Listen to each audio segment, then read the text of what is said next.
I want to thank Congressman and Subcommittee Chairman Smith for that, and Karen Bass of California, also the ranking member here of this subcommittee.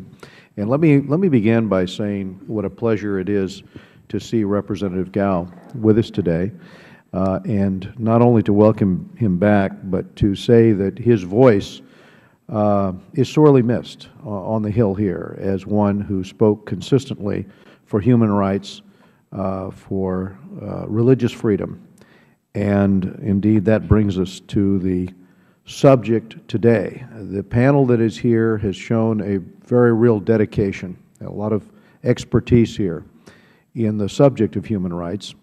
But I think it is absolutely dire today that our Department of State and we in the United States, in the Congress, and in the Senate and the House, managed to express to the government of Vietnam that they're backsliding, they're walking in the wrong direction on religious freedom and freedom of expression, is raising such a serious concern, not only among the international community, but I hear it from Vietnamese Americans. And I saw it firsthand. I have to share with you, in a trip I took to Vietnam, I had an opportunity to talk to some of the religious leaders, including the Venerable Thich Quang Do.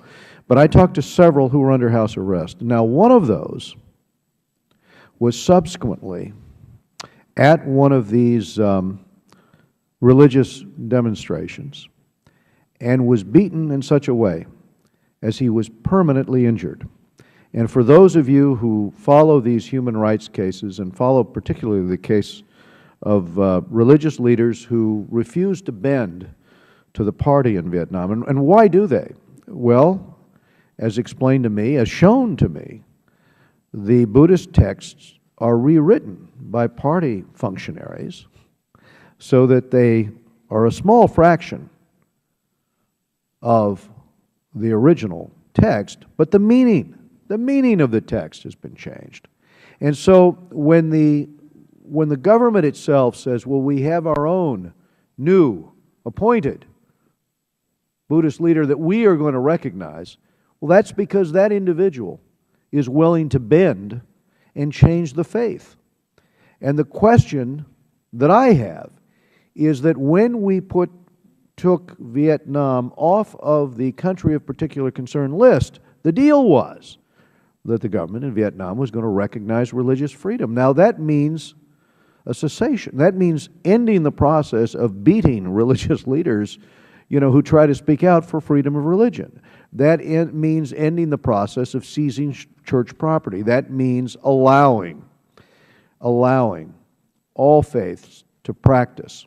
And I'm looking at the 2013 report of the Human Rights Watch.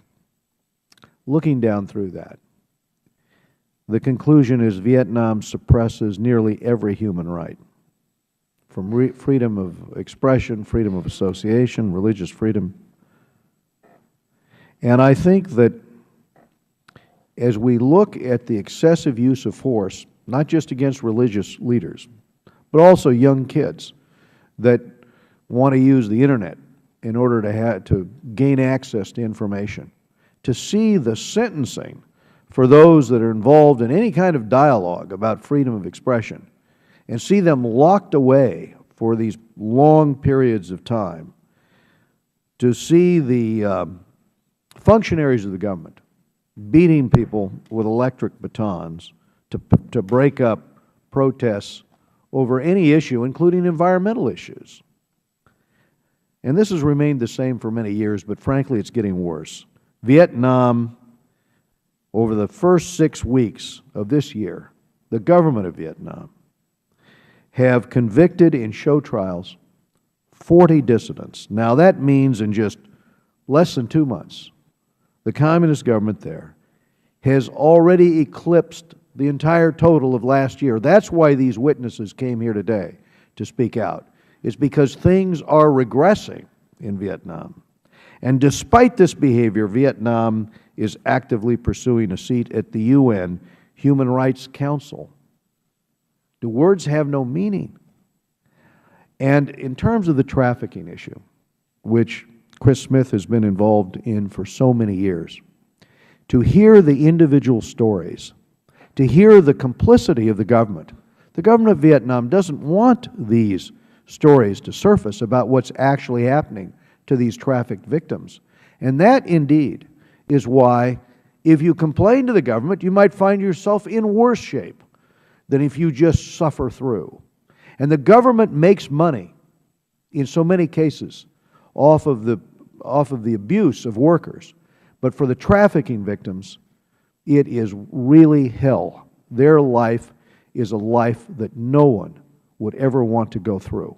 We have got to have the U.S. government stand up for moral principle here.